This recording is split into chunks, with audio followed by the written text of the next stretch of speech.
இப்போ வந்துட்டு புதுசா ஈரான் அண்ட் அமெரிக்கா இவங்க 2 பேருக்கு இடையில போர் மேகங்கள் சூழ்ந்திருக்கு. காரணம் என்ன? அதாவது ஈரானிற்கும் அமெரிக்காவுக்குமான அந்த நெருடல், யுத்தம், பிரச்சனை அது இன்னைக்கு நேற்று உள்ளது இல்லை. சொல்ல போனா ஈரான் மேல பொருளாதார தடையை அமெரிக்கா விதித்திருந்தாங்க. 2015 பராக் ஒபாமா ஜனாதிபதியாக வந்த போது அந்த தடை நீக்கப்பட்டது. சொல்ல போனா அமெரிக்க ஜனாதிபதிகளில் யாருமே ஈரானுக்கு போனதில்லை. பராக் ஒபாமா ஈரானுக்கே போனார். ஈரான் ஒரு வெளிப்படையா ஒரு விஷயத்தை சொல்லியிருக்காங்க, எங்களிடமும் செறிவூட்டப்பட்ட யுரேனியம் இருக்கிறது. ஆனா எவ்வளவுன்னு சொல்லுங்க. சமீபத்தில் அந்த அணு ஆயுதத்தை கண்காணிக்கின்ற இந்த கண்காணிப்பகம் ஒரு அதிர்ச்சியான தகவலை கொடுத்தாங்க. ஈரான்ல 2100 கிலோ செறிவூட்டப்பட்ட யுரேனியம் இருக்கிறது. ட்ரம்ப் நமக்கு தெரியும், அவர் என்னைக்கு எப்ப முடிவெடுப்பாருன்னு தெரியாது. என்ன ட்ரம்ப் சொன்னார் சமீபத்தில், நாங்க இந்த காசா பகுதியவே புனரமைச்சு தர்றோம், 16 லட்சம் மக்களையும் வெளியில இந்த எகிப்து போன்ற அரபு நாடுகள் எடுத்துக்கிட்டோம். ஈரான் என்ன ஒரு குரல் கொடுத்தாங்க, இல்ல அமெரிக்கா தலையிட வேணாம் அப்படின்னு. இப்ப இந்த கோபம் ட்ரம்புக்கு வந்திருக்கு. ஏன் சொல் பேச்சு கேட்கல, நான் சொன்னது நடக்கல, அரபு நாடுகள் கூட அமைதியா இருக்கும்போது இந்த ஈரானுக்கு ஏன் இந்த வேலை? ட்ரம்ப் என்ன சொல்றாரு, நான் பெரிய ஆளு, நீ சொல்றதை கேளுன்னு. ஈரான் தெளிவாக ஒரு ஸ்டேட்மெண்ட் கொடுத்திருக்காங்க. இன்னைக்கு நாங்க தேவையில்லாம சண்டைக்கு போக மாட்டோம், தேவையில்லாம அணு ஆயுதத்தை பயன்படுத்த மாட்டோம், ஆனா வந்த சண்டையை விட மாட்டோம். அவன் தெளிவா சொல்றான். சைனா அதுக்கு உறுதினை கொடுத்திருக்காங்க, ஈரானை தொட்டால் நாங்கள் வருவோம். FT Politics நேயர்களுக்கு வணக்கம். இன்னைக்கு நம்ம கூட எழுத்தாளர், வரலாற்று ஆய்வாளர் புதுமடம் ஹலீம் சார் தான் இருக்காரு. அவரோட பேசலாம். வணக்கம் சார். வணக்கம். எப்படி இருக்கீங்க சார்? நலமா இருக்கேன் சார். இப்போ இந்த வார் அப்படின்றது ரொம்ப பேசப்படுற ஒரு விஷயம். அது வந்துட்டு மக்களால எந்த ஒரு விஷயமே சரியா பண்ண முடியாது அப்படின்னு சொல்ற விஷயம் ரொம்ப வருடங்களா நம்ம பேசிட்டு இருக்க விஷயம். இப்போ புதுசா ஈரான் அண்ட் அமெரிக்கா இவங்க 2 பேருக்கு இடையில போர் மேகங்கள் சூழ்ந்திருக்கு. காரணம் என்ன சார்? அதை பத்தி சொல்லுங்க. அதாவது ஈரானிற்கும் அமெரிக்காவுக்குமான அந்த நெருடல், யுத்தம், பிரச்சனை அது இன்னைக்கு நேற்று உள்ளது இல்லை. தொடர்ச்சியாக ஈரான் மேல அமெரிக்காவிற்கு எப்பொழுதுமே ஒரு பிரச்சனையான ஒரு சூழல் தான். சொல்ல போனா ஈரான் மேல பொருளாதார தடையை அமெரிக்கா விதித்திருந்தாங்க. கடந்த காலங்களில் 2015 பராக் ஒபாமா ஜனாதிபதியாக வந்தபோது அந்த தடை நீக்கப்பட்டது. சொல்ல போனா அமெரிக்க ஜனாதிபதிகளில் யாருமே ஈரானுக்கு போனதில்லை. பராக் ஒபாமா ஈரானுக்கே போனார். அதுக்கப்புறம் பார்த்தீங்கன்னா பிரச்சனை முடிஞ்சிரும்னு பார்த்தா 2018 ட்ரம்ப் ஆட்சி, அதாவது இதுக்கு முன்பாக வந்த பொழுது தடையை மீண்டும் போட்டாங்க. இப்பொழுது மறுபடியும் பார்த்தீங்கன்னா அந்த தடை உறுதி செய்யப்பட்டிருக்கிறது. நாங்கள் ஈரானோட எப்பொழுதுமே ஒரு பேச்சுவார்த்தை கிடையாது அப்படிங்கிற மாதிரி இடத்துக்கு வந்திருக்காங்க. என்ன காரணம் என்று பார்த்தா அது மறுபடியும் எங்கே போய் நிற்கும்னா இஸ்ரேல் பாலஸ்தீனத்துக்கு தான் போய் நிற்கும். நமக்கு தெரியும், இஸ்ரேல் பாலஸ்தீனத்துக்குமான அந்த யுத்தம் என்பது நீண்ட காலமாக போய்கிட்டு இருக்கு. 1948 இஸ்ரேலும் பாலஸ்தீனுடைய 2 நாடுகள் பிரிஞ்சதுக்கப்புறம் அந்த பிரச்சனை இன்னைக்கு இன்னும் போயிட்டே இருக்கு. முழு பாலஸ்தீனமும் இஸ்ரேலுக்கு சொந்தம் என்று இவங்க சொல்றாங்க. அவங்களுக்குள்ள நடக்கிற யுத்தங்கள், பணைய கைதிகள் விஷயமா இருக்கட்டும், 50,000 இந்த ஒரு வருடம் மட்டும் 50,000 மேற்பட்ட பெண்களும் குழந்தைகளும் கொல்லப்பட்டதெல்லாம் நம்ம பார்த்தோம். இந்த சூழ்நிலையில் ஏன் மறுபடியும் ஈரானோட பிரச்சனை அப்படின்னு நீங்க பார்க்கணும். இந்த அணு ஆயுத தடுப்பு சட்டம் என்று ஒரு சட்டத்தை 1969 கொண்டு வந்தாங்க. அதாவது ஐக்கிய நாடுகள் சபையில இந்த அணு ஆயுதத்தை பயன்படுத்தக்கூடாது அப்படிங்கிற ஒரு சட்டம் கொண்டு வந்தாங்க. ஏன் கொண்டு வந்தாங்க அப்படின்னா, நமக்கு நல்லா தெரியும், 2ஆம் உலகப் போர்ல அமெரிக்கா ஜப்பான் மேல குண்டு போட்டாங்க. ஹிரோஷிமா நாகசாகில குண்டு போட்டாங்க. அந்த குண்டு போட்டதுக்கு அப்புறம் உலகம் அதிர்ந்து போச்சு. ஆஹா, ஒரு குண்டு போட்டதுனால எத்தனாயிரம் பேர் செத்தாங்க, அங்க ஒரு புல் பூண்டு கூட முளைக்கலையே, அப்ப இனிமே அணு ஆயுதத்தை பயன்படுத்தக்கூடாது அப்படிங்கிற ஒரு பேச்சுவார்த்தை நடந்து 1969 தான் ஒரு முடிவுக்கு வந்தாங்க. அதாவது இனிமே நம்ம அணு ஆயுதத்தை எந்த நாடுகளும் பயன்படுத்தக்கூடாது, ஏற்கனவே வைத்திருந்த நாடுகளை தவிர புது நாடுகள் கண்டுபிடிக்க கூடாது அப்படின்னு. நல்லா நமக்கு தெரியும், அணு ஆயுதம் தயாரிப்பதற்கு யுரேனியம் வேணும் கண்டிப்பா, அதுவும் செறிவூட்டப்பட்ட யுரேனியம் வேணும். அதுல ஒரு குறிப்பிட்ட அளவு தான் நீங்க யுரேனியம் கையில வச்சிருக்கணும். அது செறிவூட்டப்பட்ட யுரேனியத்தை 20 விழுக்காடுக்கு மேல வச்சிருக்க கூடாதுன்னு ஒரு சட்டத்தை கொண்டு வந்தாங்க. ஏன்னா நமக்கு ஒரு மின்சாரம் தயாரிப்பதற்கு யுரேனியம் வேணும். ஒரு 300 கிலோ யுரேனியமாவது நமக்கு வேணும் ஒரு மின்சாரங்கள் தயாரிப்பதற்கு. அப்ப இந்த சூழ்நிலையில் தான் உலக அளவுல பார்த்தோன்னா ஒரு 8 நாடுகளிடம் மட்டும்தான் செறிவூட்டப்பட்ட யுரேனியம் இருக்குது. அமெரிக்காவில் நமக்கு எவ்வளவுன்னே தெரியாது, அவ்வளவு இருக்குவாங்க. சீனால இருக்கு, ரஷ்யாட்டம் இருக்கு, நம்ம வச்சிருக்கோம், இஸ்ரேல் வைத்திருக்கிறது, பாகிஸ்தான் வைத்திருக்கிறது. இப்படி ஒரு 8 நாடுகள் யுரேனியத்தை வைத்திருக்கிறாங்க. இனிமே புதுசா யாரும் யுரேனியத்தை வச்சுக்க கூடாது, செறிவூட்டக்கூடாது. யுரேனியம் வச்சிருக்கலாம், செறிவூட்டக்கூடாது அப்படின்னு சொல்லிட்டு. இப்ப இப்போ இந்த தடையை மீறிய ஒரு நாடுன்னு பார்த்தா வடகொரியா மீறினாங்க.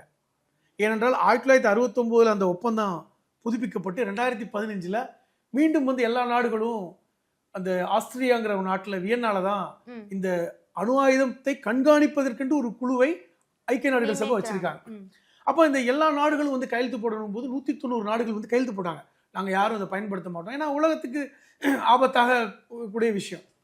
அப்போ ஈரானும் கையெழுத்திட்டாங்க, வடகொரியாவும் கையெழுத்திட்டாங்க. ஆனால் வடகொரியா அதை மீறித்தான் வந்து அணுகுண்டை நாங்கள் தயாரிக்கிறோம்னு சொன்னதுனால தான் வடகொரியாவுக்கும் அமெரிக்காவுக்கும் பிரச்சனைலாம் வந்தது. இந்த சூழ்நிலையில் ஈரான் வந்து ஒரு வெளிப்படையாக ஒரு விஷயத்தை சொல்லியிருக்காங்க, எங்களிடமும் செறிவூட்டப்பட்ட யுரேனியம் இருக்கிறது அப்படின்னு. ஆனால் எவ்வளோன்னு சொல்லலை. ஆனால் சமீபத்தில் இந்த அந்த அணு ஆயுதத்தை கண்காணிக்கின்ற இந்த கண்காணிப்பகம் ஒரு அதிர்ச்சியான தகவலை கொடுத்தாங்க. ஈரானில் வந்து 2100 கிலோ செறிவூட்டப்பட்ட யுரேனியம் இருக்கிறது. நீங்கள் ஒரு சின்ன உதாரணம் சொல்கிறேன். இப்போ இந்த ஹிரோஷிமா நாகசாகியில் குண்டு போட்டாங்கல்ல, அது ஒரு 50 கிலோ செறிவூட்டப்பட்ட யுரேனியம் தான். இப்போ 50 கிலோ செறிவூட்டப்பட்ட யுரேனியத்தை வச்சு ஒரு 2 நகரத்தையே அழிச்சிட்டாங்க. 2000 கிலோ இருக்கு. ஆனால் அமெரிக்காவில் எவ்வளோ இருக்குன்னே தெரியல. அப்போ என்ன பிரச்சனைனா, இப்போ இந்த இஸ்ரேல் பாலஸ்தீன பிரச்சனையில் பாலஸ்தீனத்திற்கு முழு ஆதரவாக இருக்கின்ற நாடு ஈரான். நல்லாவே தெரியும், இஸ்ரேலை நேரடியாக அட்டாக் பண்ணது அவங்க தான். இன்னும் சொல்ல போனால் ஈரானில் வைத்து ஹமாஸுடைய தலைவர் கொல்லப்பட்டாங்க, இஸ்மாயில் ஹனியாங்கிற ஒருத்தர் கொல்லப்பட்டாங்க. அப்பவே இஸ்ரேலுக்கும் ஈரானுக்கும் பிரச்சனை வந்தது. சிரியாவில் வச்சு ஈரானுடைய தளபதியை இஸ்ரேல் கொண்டாங்க, அதுவும் பெரிய பிரச்சனையாச்சு. ஹிஸ்புல்லாங்கிற அமைப்பு லெபனான்ல இருக்கு. இந்த ஹிஸ்புல்லாங்கிற அமைப்பு யாருன்னா ஈரானால் நேரடியாக ஃபண்டு செய்யப்படுற அமைப்பு. அவருடைய தளபதியவும் இஸ்ரேல் கொலை பண்ணாங்க. இதுக்கு தாண்டி ஈரான் மேலேயே வந்து நேரடியாக ஏவுகணைகள் தாக்குதல் நடத்தினாங்க, பதிலுக்கு ஈரானும் தாக்குதல் நடத்தினாங்க. இது ஒரு சிக்கலை ஏற்படுத்தது. இதற்கிடையில தான் வந்து இப்போ ஒப்பந்தங்கள்லாம் போட்டு ஒரு அமைதியா இருப்போம் சார். அது கூட கேட்கணும்னு நினைச்சேன் சார். ஆக்சுவலா வந்துட்டு 2015 அந்த ஒப்பந்தம் வந்துட்டு அமெரிக்காவுக்கும் ஈரானுக்கும் போட்டாங்க. பட் அமெரிக்கா அதுல இருந்து வெளியே வந்துட்டாங்க. திரும்ப ஒப்பந்தத்துல சைன் பண்ணணும்னு சொன்னப்போ ஈரான் வந்துட்டு அதை ரிஜெக்ட் பண்ணிட்டாங்க. சோ அந்த ஒப்பந்தம் பத்தி சொல்லுங்க சார். இல்ல, இந்த ஒப்பந்தம் ரொம்ப கிளியரா இருப்பது என்னன்னா, அணு ஆயுதத்தை எந்த நாடுகளும் பயன்படுத்தக்கூடாதுன்னா ஒப்பந்தம். ஏன்னா அணு ஆயுதத்தை பயன்படுத்தினால் நிச்சயமா பெரிய சிக்கல் வரும் அப்படின்னு. இப்போ மறுபடியும் இந்த ஒப்பந்தத்தை நாங்கள் வந்து மீறுவோம், நாங்களும் வச்சிருப்போம், நீங்கள் மட்டும் வச்சிருக்கீங்கல்ல, உங்கள்கிட்ட மட்டும் கணக்கில் அடங்காத யுரேனியம் இருக்குல்ல, அப்போ நாங்களும் வச்சிருப்போம் அப்படின்னு ஒரு ஈட்டிக்கு போட்டியா சொல்லிட்டு இருக்காங்க. என்ன காரணம் என்றால் இதுதான் நான் சொல்ல வந்தேன். ஈரானை இஸ்ரேல் வந்து திருப்பி பிரச்சனை பண்ணிட்டு இருக்காங்க. இப்போ பைடன் அமெரிக்க ஜனாதிபதியாக இருந்தபோது, அதாவது 2018 ட்ரம்ப் ஜனாதிபதியாக இருந்தார், அதுக்கப்புறம் பைடன் வந்தார். பைடன் வந்து ஒரு கொடுத்த உத்தரவு என்னன்னா, இஸ்ரேல்கிட்ட சொன்னது யாருன்னா, இஸ்ரேலுடைய பிரதமராக இருந்த பெஞ்சமின் நெதன்யாஹூ, இன்னும் அவர் தான். அவர் என்ன சொன்னார்னா, நீ வந்து ஈரானை வந்து ஒன்றும் வச்சுக்க வேண்டாம், அவன்கிட்ட வேற அணு ஆயுதம்லாம் இருக்கு, நீ வந்து இஸ்ரேலுக்கும் பாலஸ்தீனத்துக்கும் உள்ள பிரச்சனை லோக்கல் பிரச்சனையா வச்சுக்கிங்க, இதை இன்டர்நேஷனல் பிரச்சனையா மாற்ற வேண்டாம். அதை வந்து கேட்கல. ஆனால் பைடனுக்கு அப்புறம் ட்ரம்ப் என்ன முடிவு வந்தார்னா, ட்ரம்ப் வந்து நமக்கு தெரியும் அவர் என்னைக்கு எப்போ முடிவெடுப்பார்னு தெரியாது, தடாலடியாக முடிவெடுப்பார். அவர் ஏற்கனவே வந்து ஒரு முடிவை வந்து முக்கியமான முடிவு எடுத்தார். நாங்கள் வந்து ரஷ்யாவோட ஆதரவு மனப்பான்மை வரணுங்கிற முடிவுக்கு வந்தாங்க. உக்ரைன் ரஷ்யாவில் கூட பார்த்தீங்கன்னா காலங்காலமாக உக்ரைனுக்கு தான் அமெரிக்கா ஆதரவு கொடுக்கும். இந்த தடவை நாங்கள் உக்ரைனுக்கு கொடுக்க மாட்டோம், ரஷ்யாவுக்கு ஆதரவு கொடுப்பேன் ஒரு முடிவை எடுத்து வச்சிருக்காரு. இப்போ இப்படி ஒரு ஏட்டிக்கு போட்டியாக செய்கிற ஒரு ஆள் தான். இன்னொரு முக்கியமான விஷயம், ஐக்கிய நாடுகள் சபையை பற்றி நான் கவலைப்பட மாட்டேன், எந்த முடிவும் எடுக்க மாட்டேன், தேவையில்லாமல் காசு செலவு பண்ண மாட்டேன், நான் சொல்கிறது தான் அப்படிங்கிற இடத்துக்கு நகர்ந்ததுனால இப்போ இந்த ஈரான் விஷயத்தில் நேரடியாக ஒரு ரிட்டாலியேஷனை கொடுத்துருக்காரு அமெரிக்கா ஜனாதிபதி ட்ரம்ப். இவங்க என்ன பதில் கொடுத்துருக்காங்க, யார் ஈரானுடைய ஜனாதிபதி பெர்கிஷியான் என்ன கொடுத்துருக்காரு, அதே மாதிரி அயதுல்லா கொமேனி 2 பேரும் கொடுத்துருக்கிற விஷயம் என்னன்னா, எங்கள்கிட்ட வாலாட்ட வேணாம், எங்கள்கிட்டையும் அணுகுண்டு செய்யக்கூடிய ஆயுதங்கள் இருக்கிறது, யுரேனியம் இருக்கிறது, எல்லாம் இருக்குது. இது எங்கே போய் சிக்கல்ல முடியும்னா பிரச்சனைனா, நீங்கள் இது வந்து வெறுமனே ஈரான் அமெரிக்கா சண்டைன்னு நீங்கள் பார்த்துட வேணாம். அதுதான் முக்கியமானது. ஈரானுக்கு நட்பு நாடாக இருப்பது சீனாவும் ரஷ்யாவும். அவர் ஏன்னா இந்த உலகம் முழுவதும் பார்த்தீங்கன்னா, இட்ஸ் வேர்ல்டு ஃபுல்லாக பார்த்தீங்கன்னா எனக்கு வந்து ஒரு குளோபல் வில்லேஜ். எந்த நாடு அட்டாக் பண்ணாலும் உலகத்துக்கு பாதிப்பு தான். இப்போ ஏன் நம்ம உலக யுத்தத்தை தவிர்க்க நினைக்கிறோம்? இப்போ உலக யுத்தம், முதலாம் உலக யுத்தம் வந்து காலகட்டத்தில் உலகத்துக்கு பெரிய பாதிப்பு இல்லை. ஆனால் 2ஆம் உலக யுத்தம் ஐரோப்பிய யூனியனையே பெரிய பிரச்சனையாக்குச்சு. அதனால தான் இந்த வெர்சாய் ஒப்பந்தங்கள்லாம் போட்டாங்க. தயவு செய்து இனிமேல் வந்து ஐரோப்பிய யூனியன் ஒற்றுமையாக இருக்கணும், உலகத்துக்கு சண்டை வர வேண்டாம் அப்படின்னு வந்தாங்க. அமெரிக்கா சூப்பர் பவராக காமித்து கொண்டாங்க. ஏன்னா அணுகுண்டு போட்டதுனால நான் தான் பெரிய ஆளு அப்படின்னு அவன் வந்தான்.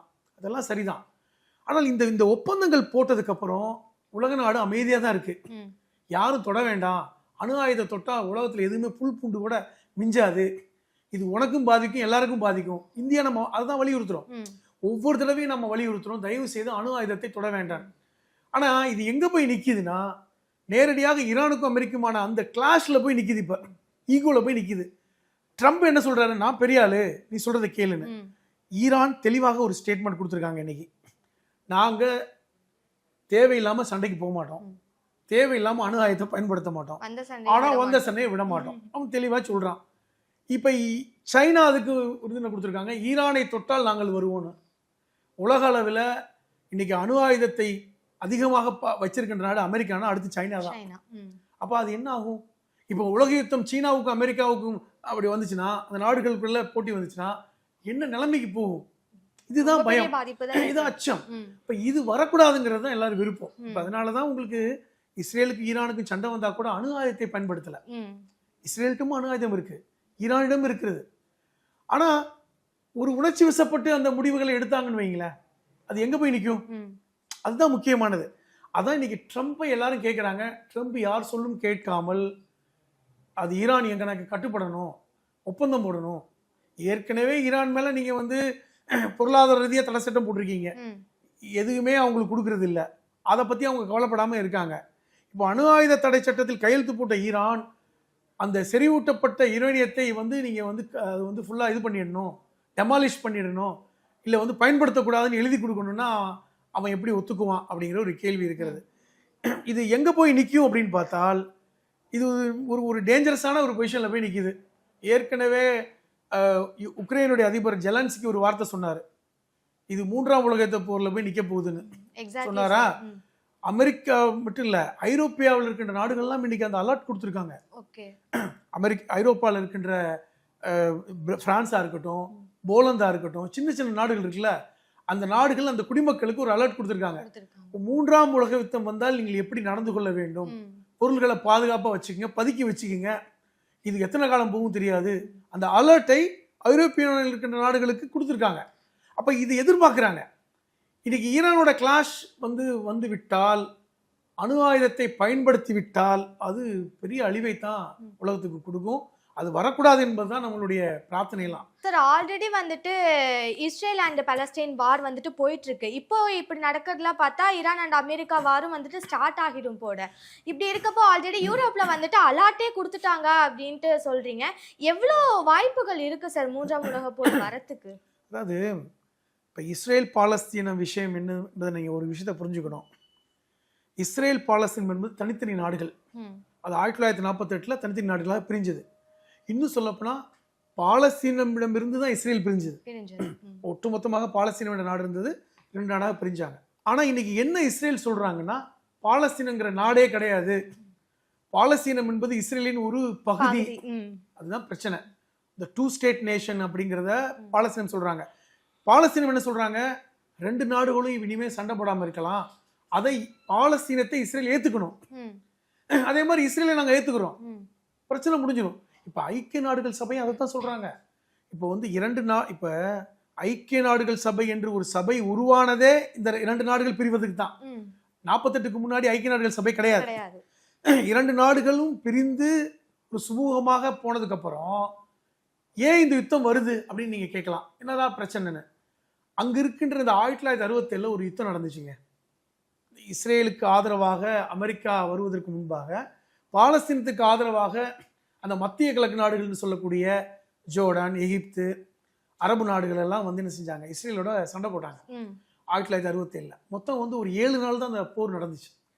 அதுல அமெரிக்கா வந்ததுக்கு அப்புறம் அந்த 7 நாடுகளுமே 7 நாள்ல பாத்தீங்கன்னா இஸ்ரேல் பெரும் வெற்றி பெற்றது. அது வெற்றி பெற்றது மட்டுமல்ல, பாலஸ்தீனத்தின் பாதி பகுதியை பிடிச்சுக்கிட்டாங்க. இன்னைக்கு பாலஸ்தீனம் எப்படி இருக்குன்னா ஒரு நாடு மாதிரி கிடையாது, பிஞ்சு பிஞ்சு இருக்கு. நீங்க பாலஸ்தீனத்துல ஒரு பகுதியிலிருந்து இன்னொரு பகுதிக்கு போகணும்னா இஸ்ரேலுடைய ராணுவத்தை தாண்டி தான் போகணும், புரிஞ்சுக்கிட்டீங்களா? இப்ப இந்த மாதிரி தான் இருக்கு சூழல். அப்ப இந்த நிலைமை மாற வேண்டும் என்றால் பழையபடி 48 எப்படி பிரிச்சாங்களோ அது மாதிரி அமைதியா இருக்கணும்னு பாலஸ்தீனத்துல சொல்றாங்க. சண்டை நடந்து போச்சு, தப்பு தான், அதெல்லாம் ஓகே தான், இனிமேலாவது நம்ம அமைதியாக இருப்போம்னு ஐக்கிய நாடுகள் சபையை சொல்லுது, இவங்களும் சொல்கிறாங்க. ஆனால் இஸ்ரேலுக்கு ஒரு எண்ணம் என்ன இருக்குன்னா, முடியாது, நாங்கள் பிடிச்சது தான்.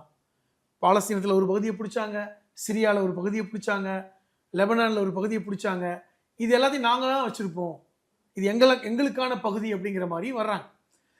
இதை வந்து அமெரிக்காவும் இன்னைக்கு அக்னாலேஜ் பண்ணிட்டாங்க, என்டாஸ் பண்ணுறாங்க. பராக் ஒபாமா இருக்கின்ற காலத்தில் இதை வந்து வேண்டாம், டூ ஸ்டேட் நேஷனே இருக்கட்டும்னு.